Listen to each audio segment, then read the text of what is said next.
What I've got for you today is apparently a strange game of professional StarCraft 2. It's a Terran versus Protoss where we find ourselves on Moondance, and if I were to make a guess as to why this is a bit of a crazy game, it's probably because of the man right here in the top left-hand corner of the map. Playing with the blue SCVs from South Korea, we have none other than Gumiho. Now, in case you're unfamiliar, Gumiho is perfectly capable of playing a normal, meta-focused playstyle, but he also definitely likes to mix it up and come up with his own strategies and build orders in 2022. So I think I'm going to go ahead and keep a close eye out right here on this Terran player. His opponent in the opposite corner, with the red Protoss pieces, from the United States of America, a man who definitely likes to play more conventional StarCraft 2. We are looking at Neeb's main Nexus. Now, over the last couple of months, Neeb has once again looked very, very strong. But apparently he's going to have to bring his A game because this is a bit of a crazy match.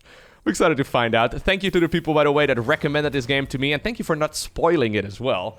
A lot of times people are like, Loko, you should go ahead and check out this game. He decides to go for a proxy Nidus worm on the other side. And I'm like, yeah, that's... I'd rather not know what ends up going down in these games. But thank you for everyone who recommends matches for me to go ahead and cast. I always like bringing you the best games of StarCraft 2, and apparently this one is a bit of a banger. So let's see. I always like this occasion right here for a proxy barracks on this map. So you see that colorful line right there?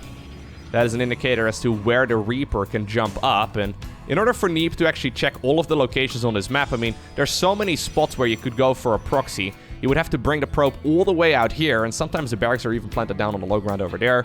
It's very tricky to actually scout out everything, so yeah, Neeb does decide to go for a very quick cybernetics core right now, and he's gonna follow it up with a Nexus on the low ground as well. He should be able to get an Adept out at a reasonable timing, but you'd rather know, right, that a Reaper is building on your side of the map. So in order to go for a factory, all you need is a barracks somewhere out on the map. So Gumiho using that Terran mechanic very nicely, and now following it up with a bunker over there as well.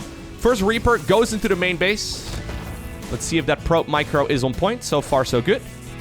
Yep, you want to be pulling a bunch of those workers and the mineral walk, the low HP one, through the other probes as well. Trying to bring them back down to safety. This does cost you a little bit of mining time, but obviously the same happened on the other side of the map as well for Gumiho, because, well, he sent that SCV all the way towards the other side of the map to build that barracks. So it evens out. Now, it looks like the bunker will finish up.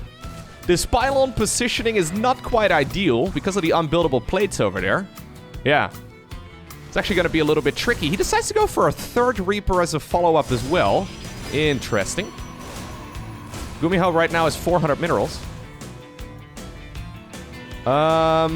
He decided to go double gas right here at home. He could go for a starport or a command center. Okay, he should go for a command center right now. I guess he's busy microing. 2 Adepts. Attempt to sneak away. I don't think he's going to commit, though. No, he sees that Hellion now coming across as well. Gumiho, hello. We're at 600 minerals. What did he just plant down? Decided to go for a Cyclone? I think he probably... I'm fairly certain he thinks he queued up the command center. Oh, nice round right there by the American Protoss. That command center is going to be so late. We're already at like 600 minerals twice. Finally, he starts it up. Yeah, he probably assumed he queued it up right there. So that command center is going to be super late. Good control right there, though, by the Terran player. Some people have criticized Gumiho's micro in the past. So maybe that's why... Ooh, yeah, that's why he's focusing on it very hard in this particular match. So I don't really like that pylon positioning all too much over there. I think that pylon should have been maybe over there. Would have been a little bit better, so you could actually fight this while simultaneously in range of the bunker. Either way, this is one of the new maps. I think that this was played about... I think this was the ESO Open Cup 129, so I think that means that it was played about a month or so ago. So these maps are, you know, definitely a little bit more played on at this point, right? It's going to be... So what are we doing here? Okay, so hold up. Gumiho decided to go... His build order is complete whack.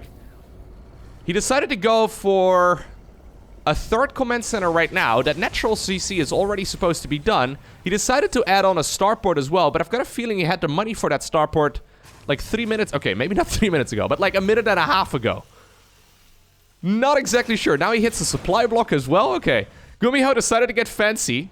Apparently wanted to trigger his inner Maru or something and try to get really fancy with units on the other side of the map, and then accidentally found himself in a rather awkward position. Ooh. There's gas number 3 and 4. Mech? I mean, that's really the only thing that makes sense. But he's only got one factory at this point. So what are we gonna do with that Okay, I'll check back at what exactly Mr. Gumiho is doing here in a second. Neeb, in the meantime, has decided to plant down his own third Nexus. Not really running into any issues here whatsoever. He's decided to go for Phoenixes. I like Phoenix openers quite a bit, as you probably know. This allows you to, well, scout with all of the units right here on the other side of the map. So he's gonna find out about these gases rather quickly. He's also gonna see the third command center, I believe. Yeah, so he sees the time. Okay, he doesn't see the third command center, but he sees the timing right here of that that gas in the low or on the low ground. All right. Apparently, that's some revenge right there. But good control right there by the American Protoss. So what are we doing? Like, we're producing out of... Gumiho's gonna have so much gas here. This build order doesn't really make a whole lot of sense. He goes for an attack lab right now on the starport. Fair enough. Unless we're gonna be producing like 3 Ravens in a row. Gumiho is gonna have gas for days. Now, luckily here, Neeb... luckily for Gumiho, that is. Neeb decides to go for a Robo Bay. So I think he's going Phoenix into Colossus, which is a fantastic build against Terran Bio. Right? It's one of those builds where you can't really die. However, well, assuming you control it correctly. However, I don't think... Yeah, there's a Raven coming up. I don't think this is really going to be an opener like that. He's seen the gases right there on the low ground, so I don't know if I agree with the Robo Bay follow-up. What are we doing here? So there's the Colossus. I mean, I guess this will still be a decent opener regardless, but... Both players apparently messing around with that pocket expansion in the corner of the map. 5th gas already taken here for Gumi. Gumi, what are we doing? There's another starport? There's a fusion core? What in the world? So Neeb is going to scout this as well. He's going to scout that fusion core and that starport pretty much right away. Okay, well, at the very least, he sees the fusion core. That's all he needs to see. I don't even know. I feel like you cancel. Do you not cancel the Colossus right here? And then, because what are you going to do? There's... This is a strange game, yeah. This was described to me as a strange game of StarCraft. This is definitely a strange game. Don't copy this in your own builds. So, here's the problem. It's almost as if, like, Gumiho saved up his money until those Phoenixes disappeared to plant down the additional tech. But the fusion core was spotted right away. I think he could have also seen one of those starports, so that really doesn't make a whole lot of sense. Is this like a triple... Yeah, there's a Battlecruiser coming up. I think another Battlecruiser will be building over there in a second. Then there's another tech lab building on the 3rd starport. This looks like a triple Battlecruiser opener right here for Gumiho. The problem is that this is incredibly late. Normally this starts up much earlier. And what if Neeb decided to just go for mass expand? What if Neeb decides to go for, like, I don't know, like, charge as a follow-up rather than a Colossus?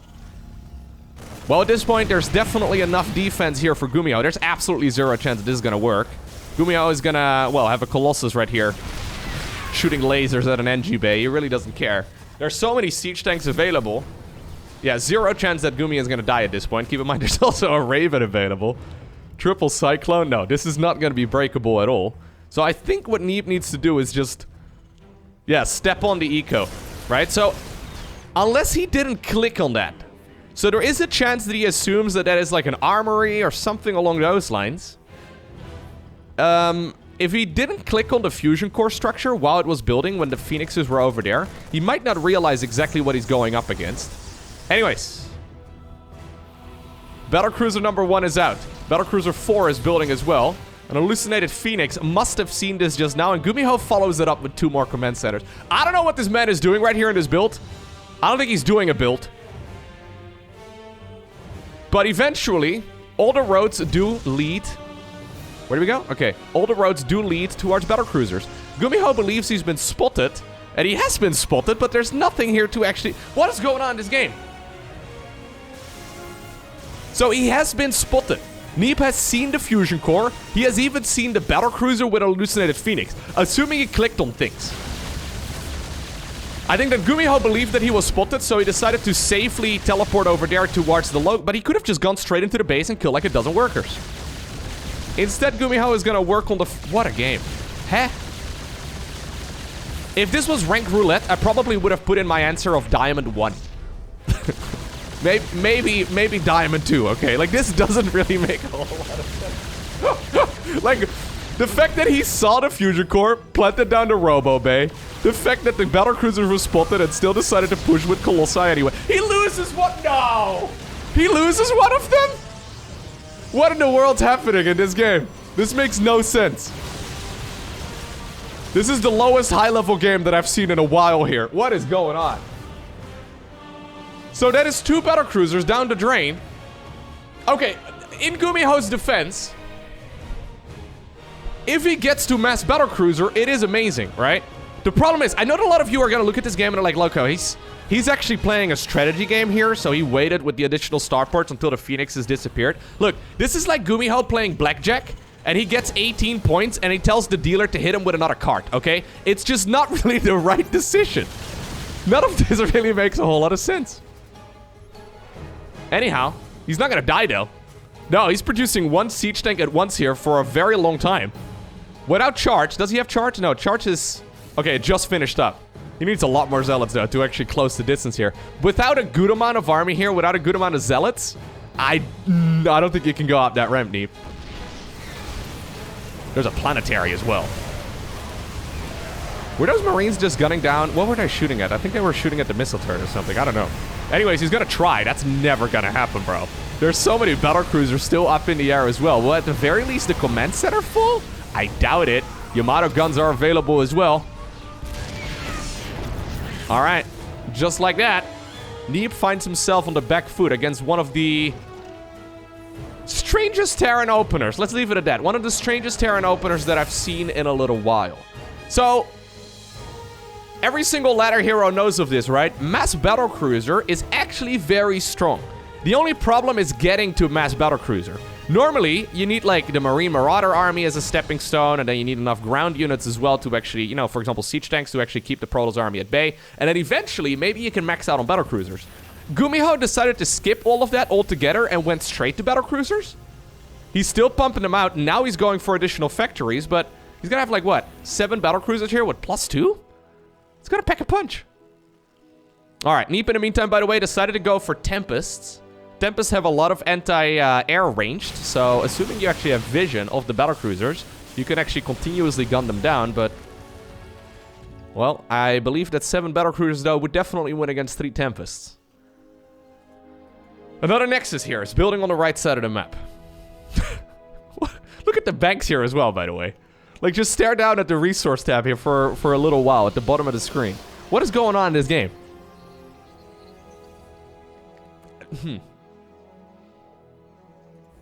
I believe I saw Gumiho sitting at like 600 minerals, like 4 times. Maybe twice or 3. I don't know exactly how many times. But he had 600 minerals for a good while before he finally went for the natural CC. And then a little while later, I guess he was like, okay, crap, I still have money. I guess I'll go for the 3rd orbital as well in the back. I'm not sure. Neeb right now with a ton of minerals too. I would love to see him just expand all over the map. He decides to go for the mass starport, or Stargate approach rather, so he's going for a lot of Tempests. That's where all of his gas is going. He's getting upgrades as well. Yeah, he's going for some additional gates. So one thing that Terran player could be worried about here is just mass Zealot warp-ins. After the Battlecruisers disappear, the rest of that Terran army just dies to, well, gateway units. Anyways, who called in the fleet?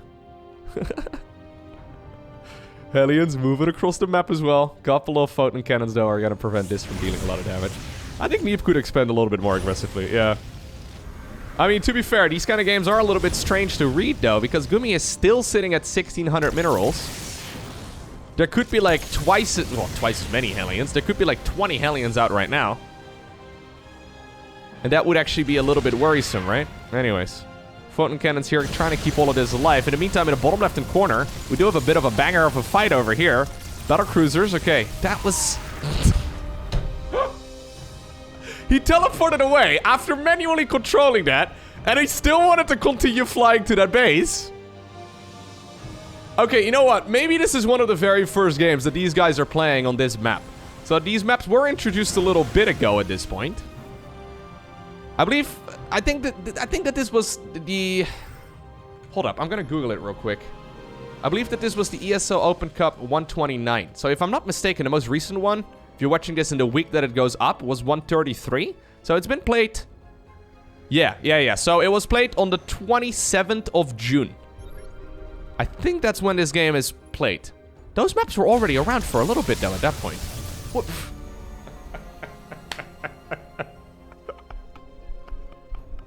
Genuinely? If you would have covered up the names here and you made me guess what rank these players were, I probably would have guessed like high diamond, low masters maybe, just because of the banks and the build orders. None of this makes sense. Anyhow, we're looking at some of the best players in the world. Is that a quick smart servo? He's got freaking smart servos.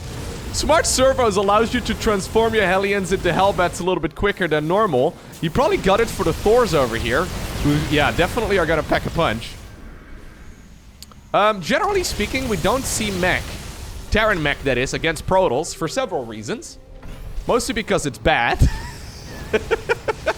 Well, Gumiho is trying, his very best here, and I think that Neeb is probably scratching his head this entire game long. He's like, what in the world is happening in this game? Alright.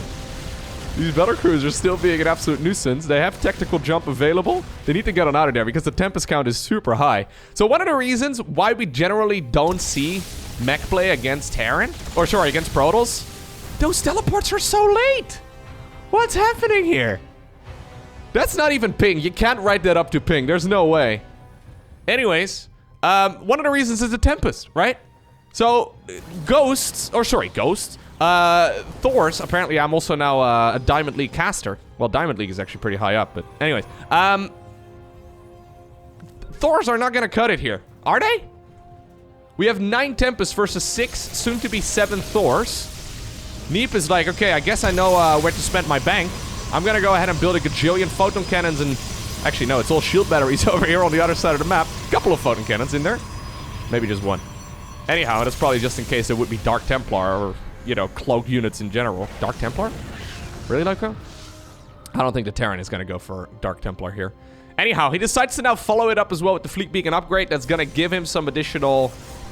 This is a strange game. Some additional building damage on those Tempests. This is what Gumiho tends to do, though. I think that Neeb is kind of falling apart here because he's, like, second-guessing himself so many times. But Gumiho, whenever he plays games like this, a lot of his opponents, other than, like, the guys at the tippity top, they suddenly start playing way worse than they normally do. Like, if you play a build like this against someone like, for example, Serral will look at it twice and still deal with it perfectly, and then you just... you know, die at like the 7-minute mark. The problem is, what if Neeb would have actually responded correctly and would have gone for like mass expansion or like mass charge slot, right? Rather than Colossi, which did nothing in this game. He could have broken that position, I think, quite a bit sooner. Maybe the siege tanks over here on the high ground and the low ground would have been a bit tricky to break through. I don't know, but this all seems a little questionable. Anyhow, let's see who can keep their head cool in the middle of this crazy game. Yeah, these Tempests are gonna pack a punch. So 5 additional factories are building right now for Gumi, who's maxed out, by the way, on mech. Building armor coming up. What is the upgrades for the mech units? Okay, he's at 2-2. Not bad at all. Tempest over here? Oh my god. I think we need to see the micro a little bit further backwards here, Neeb, towards the shield batteries, don't we? BCs in the meantime, once again, on the other side of the map being annoying. You know what? Those Thors actually did decently well, I believe. How many Tempests died? Yeah, so 3 Thors in total so far in this game and 5 Tempest. Obviously, you can also go for Immortals against this sort of army. You can go for Disruptors against these sort of armies too. So I still don't really know exactly what Gumi is gonna do. But I mean, he can try. He can try and move across. He's gonna get like a few thousand minerals worth. Just like that. Battlecruisers have jumped towards the bottom left-hand corner as well. Alright. And they're actually getting some damage in. Here come the Tempest, though, and they just used their tactical jump ability, too, so there's really not... Yeah. Gumiho knew that the Tempests were still out on the map. He knew that he was being chased right here by a bunch of Stalkers, and he still decided to use tactical jump towards the bottom left-hand corner. The only thing that I can imagine there is that he assumed that that base wasn't acquired yet by Neeb, so that he just kind of stumbled upon it, and he's like, oh crap, I needed to go home. and he just clicked somewhere on the minimap to get as far away as possible, and that he accidentally jumped on a base. Anyways, the Tempest intercepted that easy peasy. Now there's enough Tempest up in the air as well to just one-shot the Thors. I don't know what the number is, but apparently Neeb does. He's got enough right now to just use the Revelation right there and then one-shot the Thors. Carrier's coming up on the back of this too. Love to see it. We're already at +3 flyer attacks. Okay. Okay. So anyways, we did make it to the late game. Both of these guys have a very stellar economy. If you look right now at the income graph, yeah. Neeb has been ahead for a long while, but even though Gumiho has been taking some questionable trades, yeah, they have still been rather cost efficient, at the very least as far as the minerals go. Although, I think most of that mineral difference are all of those shield batteries that just ended up going down in that position. This is a game. This is a game. Let me just leave it at that. This is a game.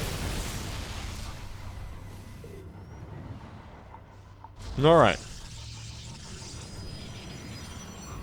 The Mama ship here, providing that cloaking. A couple of Thors just away from the pack. Let's see those Disruptor hits, right? Yeah, those Disruptors, oh my god, they deal so much damage. If the siege tanks are sieged up, though, it's actually quite hard to get a proper engagement in as Protoss here. Gumiho has good upgrades as well. This is a very scary army.